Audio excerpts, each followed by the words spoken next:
Всем привет! Вот это делала я свой последний домик. Спасибо всем, кто следил за процессом, особенно тем, кто оставлял комментарии. Они меня очень вдохновляли. Очень рада, что многие оценили музыкальное сопровождение моих видео, потому что каждая композиция не случайная, я подбирала ее специально под характер, под тему. И выбирала из русской классики, чтобы подчеркнуть этот старинный стиль домика. На финальный обзор оставила свое самое любимое музыкальное произведение — «Русский вальс» Шостаковича. Послушайте, как он прекрасен. Даже жаль накладывать сверху свой голос.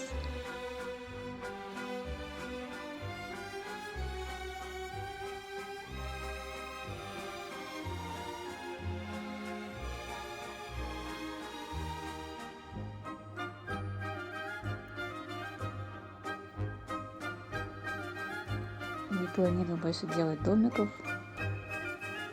Третий будет последний. Потому что теперь у дочки есть домики для всех масштабов игрушек. Для самых маленьких до 4 сантиметров первый домик. Для кукол ростом 30 сантиметров второй.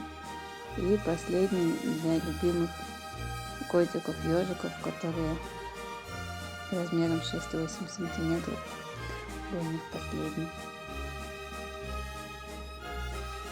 Возможно, я что-то еще буду делать, какие-то аксессуары, детали для домика, может быть, замену какой-то мебели.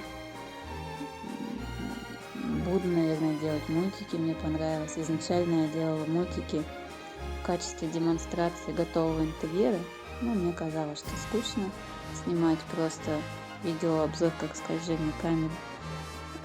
Решила сделать мультик с ожившими игрушками, как они проживают в этом интерьере.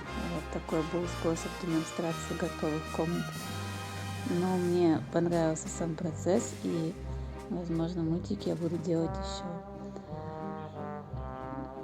Но таких с нуля полностью домиков больше не планирую.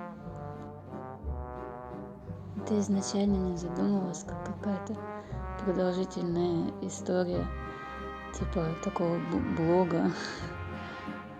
Я просто снимала это для того, чтобы кто-то мог по этим видео повторить.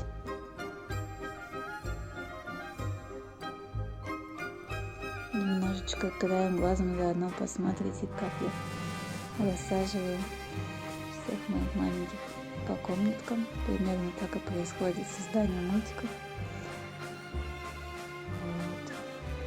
Теперь все на местах, и осталось вдохнуть немножко жизни.